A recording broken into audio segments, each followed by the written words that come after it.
Paula Andrea Salazar Bermudez was born in September 2015 in Venezuela. Her mother, Andrea Bermudez Milan, was from the city of Maturin in the state of Monagas, and her father, Leonardo Salazar, from Tucupita, a city in the state of Delta Amacuro. 1 year after Paula's birth, in September 2016, the couple decided to immigrate to Ecuador with their child to find a better life for themselves and their daughter. 1 month after moving to Quito, the capital of Ecuador, the family's relationship deteriorated for a number of reasons. Andrea initiated the separation from Leonardo and soon decided to move to Cuenca, the third largest city in Ecuador, taking Paula with her. The mother of Andrea's best friend lived in Cuenca and kindly offered to let her and the girl stay with her until they could find another place to live and work. Leonardo, the girl's father, decided to return to Venezuela, to his hometown Tucupita, in view of the separation and other circumstances, and after some time he emigrated again, this time to Trinidad and Tobago. By that point, Leonardo had already long been disabled. His left arm was completely paralyzed following a motorcycle accident he had suffered at a young age. Because he was unable to use his left arm, he apparently found it difficult to get a good job, even in the Ecuadorian capital. After Andrea moved to Cuenca, she almost completely cut off contact with Leonardo, notifying him only once that she had taken a job on a farm in the town of Tapacundo. A few months after her separation from Leonardo, Andrea began a new relationship with a man named Washington Andres. Andres was Ecuadorian, and more importantly, he owned the farm where Andrea worked. He grew up in a wealthy family. When Paula was about 1.5 years old, Andrea moved in with him, and on the 7th of April 2019, Andres and Andrea had a child together. With the arrival of the baby, the family became happier and more united. But everything changed on the 27th of March, 2020, when an event occurred that turned the lives of everyone involved upside down. At that time, the family was doing well and enjoying each day and how smoothly things were going on the farm. On one of those seemingly happy days, Andres took Paula and drove her to a flower plantation. On the way, the girl became very ill, feeling dizzy and complaining of nausea. Andres had no choice but to stop at a public restroom. When he and the girl entered the restroom, Paula began vomiting again. The man locked her in by herself for a few minutes while he went back to the car to change, since the girl's clothes were dirty. When Andres returned, he found Paula with her head in the toilet bowl. He immediately pulled her out, tried to give her first aid, and soon took her to Tapacundo Hospital. When the 4-year-old girl was handed over to the doctors, she showed no signs of life, and they declared Paula dead. After the on-duty doctors conducted an initial examination and assessed the girl's condition, they found inconsistencies in Andres's story. On first glance, they saw that the girl had bruises on her body and face that didn't match the foster father's account. Medical protocol in such cases requires the doctors to contact the police, and the situation itself suggested they do so. Shortly after the police arrived, Andres was arrested as a suspect in Paula's murder. Although Andres claimed Paula had drowned in the toilet bowl, the autopsy revealed something much darker. First, the examinations indicated that the girl had likely been dead for about 24 hours by the time she arrived at the hospital, which contradicted Andres's version of events. The foster father claimed he had given Paula first aid and performed CPR barely 20 minutes before bringing her to the hospital. The autopsy also showed that the girl had multiple broken ribs, several micro-injuries, a broken spine, and septicemia that caused her death. It turned out that Paula's death was no accident, as her small body had a large number of new and old injuries. Salazar, the girl's father, found out about Paula's death on the 30th of March, 3 days after the events took place. His mother, who was still in Venezuela, informed him of his daughter's death, calling him to give him the tragic news. She, in turn, had found out from one of Andrea's friends. After Leonardo left Ecuador and Andrea began a new relationship, she constantly cut off contact with him, so he remained unaware of what had happened to his daughter for 3 days. Until then, he could only see her in the photos sent by friends they shared with Andrea. What's more, Andrea blocked Leonardo on all social media, preventing him from communicating with Paula or maintaining contact with most of Leonardo's relatives. Nevertheless, Leonardo learned of his daughter's death. Andrea's family gave him a different cause of death, claiming that Paula had died from complications caused by COVID-19. This was when the pandemic-related quarantine was starting worldwide, but at that time, there were virtually no reported coronavirus-related deaths in the country. Leonardo was obviously highly suspicious that his daughter could have died of COVID-19, so he immediately began looking into statistics on deaths from the virus in Ecuador. These statistics were published on social networks, news portals, and some Ecuadorian websites.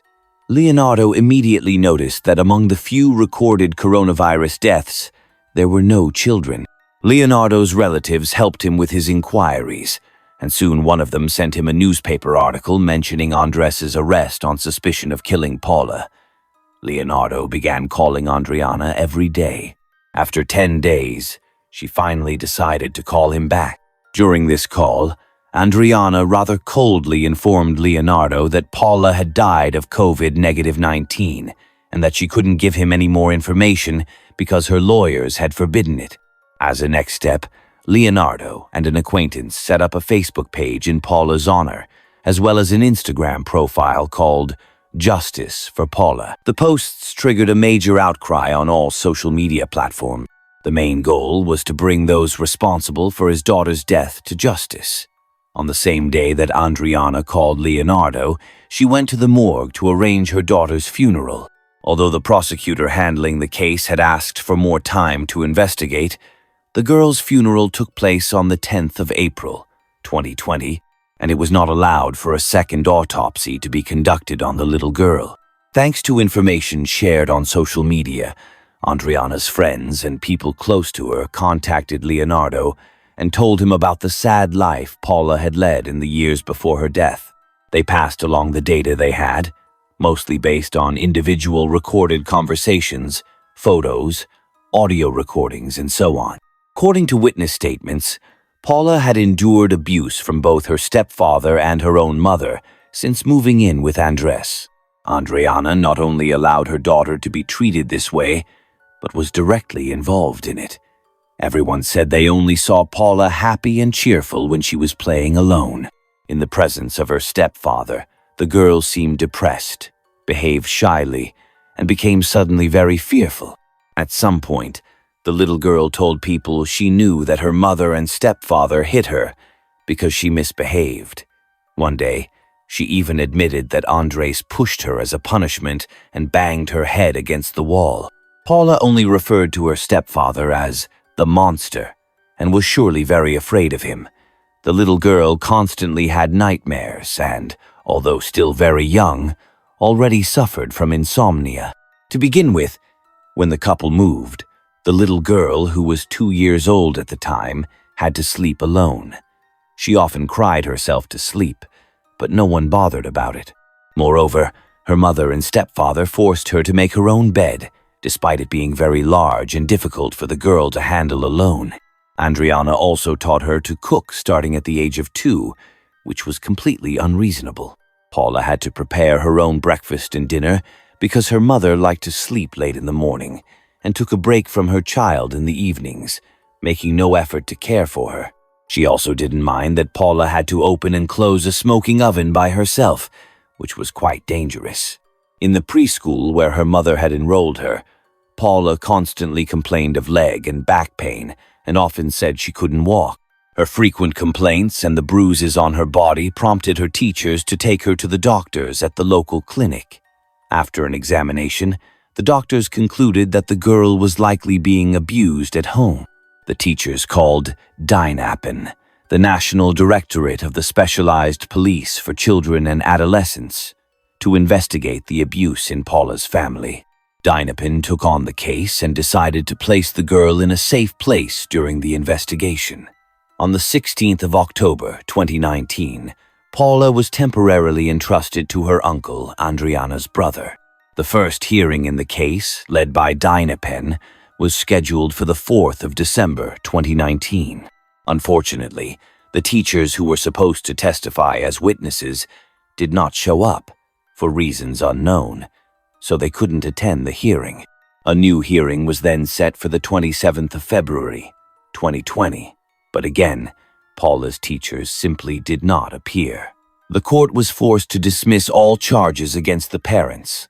Paula was then returned to her mother, and exactly 1 month later, on the 27th of March, she disappeared. The exact reason the teachers failed to show up for either hearing is still unknown.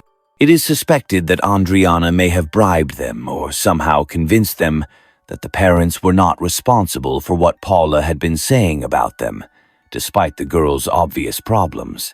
After Paula's death, Andres was placed in a detention center while all investigative measures were carried out. However, he soon appealed and contested this decision. On the 12th of June, 2020, a hearing was held in which the judge defined the measure of restraint and considered the possibility of placing him under house arrest. During the hearing, which took place by video conference, Andres announced he would withdraw his appeal. At that time, Leonardo was still busy with a social media campaign, also asking his followers for financial support to travel from Trinidad and Tobago to Ecuador. He wanted to file a complaint against Andrea, Paula's mother, before it was too late. At that point, Andrea had not yet been charged and was at liberty. Fortunately, Leonardo obtained sufficient financial support, as well as free legal counsel from 2 Ecuadorian lawyers, Oswaldo Trujillo and Alejandro Herrera, who selflessly agreed to help him through the legal proceedings. Leonardo had to cross the border between Trinidad and Venezuela by sea, risking his life, and then travel from Maturin to San Cristobal, hiring private transfers, because the regular routes were suspended in Venezuela due to the pandemic, making them unavailable to him for traveling to Ecuador. As of the 15th of March, 2020, all sea and land borders in Venezuela were closed due to the pandemic, and for the following months, there were only a few scheduled flights to 4 or 5 countries. Once Leonardo arrived in the state of Táchira, he had to cross the border into Colombia through rough terrain, which is already dangerous, then took a bus to the city of Ipiales, traveling through hills and plains to reach the Rumichaca Bridge, the border between Colombia and Ecuador. He then took a taxi to Quito. On the 30th of June, he met with his lawyer. Immediately after arriving, the father of the deceased girl filed a complaint against his ex-partner, who was also considered a suspect in Paula's murder. On the 6th of July, 2020, Andrea was charged. She appeared in court, which decided not to place her in pre-trial detention, determining instead that it would be sufficient for her to sign in and pledge not to leave the country, as well as report to judicial authorities twice a week.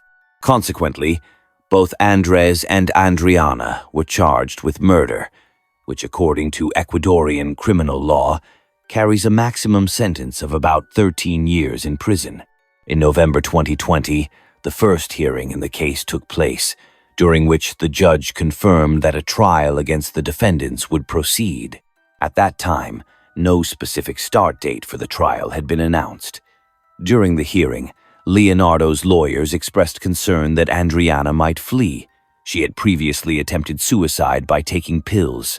They also requested that she be fitted with an electronic ankle bracelet. The judge granted the lawyer's request and reduced the number of days she had to appear before the judicial authorities from 2 per week to 1 per week. A few days later, however, Andrea requested a review of the decision requiring her to wear the electronic bracelet. On the 16th of November, another hearing was held to reconsider these measures. Undoubtedly, these details delayed the process, but fortunately, the judge set a date for the trial to begin in December. There was not much media coverage about the trial of Andres and Andrea, although most of the information made its way onto social media in one way or another. Because of the pandemic's prominence in the news, some information went unnoticed. The trial began on the 14th of January, 2021, with Andrea still subject to alternative measures rather than detention. Andres remained in the Cotopaxi Regional Prison.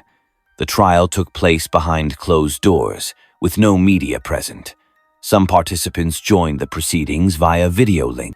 During the trial, the doctor who performed the girl's autopsy provided the judges with details about Paula's injuries that were previously unknown. According to the doctor, almost all of the girl's spinal discs had come loose. Some of her ribs had been broken and had grown back together on their own, meaning she had previously fractured them and they had healed by themselves. She also suffered from ingrown nails, bruises and scratches on her face and body, fluid in her lungs, scars on her head, and a ruptured colon. According to the report, these last injuries caused an infection that gradually developed into septicemia and ultimately led to her death. The autopsy also confirmed that Paula had already been dead for about 24 hours when Andres took her to the hospital. The many internal and external injuries reflected the extent of the cruelty the little girl was subjected to, as well as the negligence of her caregivers, who never once took her to the doctor. Paula was also malnourished, underweight, and too small for her age. Mineral and nutrient deficiencies were a factor. Regarding the injuries Paula sustained, Andrea tried to convince her friends and relatives that the child had many psychological problems that led her to harm herself in order to get attention. According to Paula's mother, after the birth of her younger brother, Paula started missing her parents' attention, stopped sleeping at night, and cried to manipulate them. The trial revealed that Paula had supposedly been instructed in October 2019 to remain under her uncle's guardianship, though she actually continued living with her parents and only spent some nights at her uncle's house. In other words, the measures taken by Dinapen did not achieve their intended effect. Investigations showed that the girl began to suffer in 2017, just a few months after Leonardo left Ecuador, because of the abuse she suffered, which very likely started as soon as Andrea became involved with Andres. More than 40 witnesses for the prosecution took part in the trial, testifying that Paula had endured at least 3 years of abuse during her short life. At the final hearing before the verdict was announced, Andrea declared that she alone was responsible for the abuse. She admitted that she had beaten Paula with a belt and sometimes with her fists. By saying this, the girl's mother attempted to shield her husband from blame. She stated directly that he was innocent, that he had nothing to do with it, and that he had never treated Paula badly. Andrea also said that she punished her daughter for causing problems with her new partner. Separating from her new partner would mean living on the street again and losing the financial stability she only had with him. Her daughter was her last priority. When the judges learned about Paula's living situation, they also grew concerned about the fate of Andrea's son, the child she had with Andres. But it can be said with certainty that this child, unlike Paula, was never mistreated. Andres exercised his right to remain silent and never commented on the incident after his arrest. On the 3rd of February, 2021, the trial for the brutal murder of Paula concluded, and the couple received a verdict. Both defendants were found guilty of the girl's murder. The highest sentence for this offense under Ecuadorian criminal law is 13 years. Initially, Leonardo's lawyer and the prosecution had demanded the maximum sentence, but the presiding judge chose to add an aggravating circumstance, namely that Paula was only 4 years old and therefore unable to defend herself against her attackers. As a result, the judge sentenced Andrea Bermudez and Andres Amar to 17 years and 4 months in prison. Under Ecuadorian law, convicts have 3 days after sentencing to file an appeal, and the couple immediately did so. Although Andrea was sentenced to 17 years and 4 months in prison, she remains free on bail to appear in court, having taken advantage of her right to appeal. Now the higher court must confirm her prison sentence. In the meantime, she continues to meet the original measures imposed. This is not the case for Andres, because he had been arrested at the hospital when he arrived with the deceased girl. The fact that Andrea is still free undoubtedly causes public outrage and anger, especially for Leonardo, who fears she may try to evade justice. Thank you for watching and take care of yourself.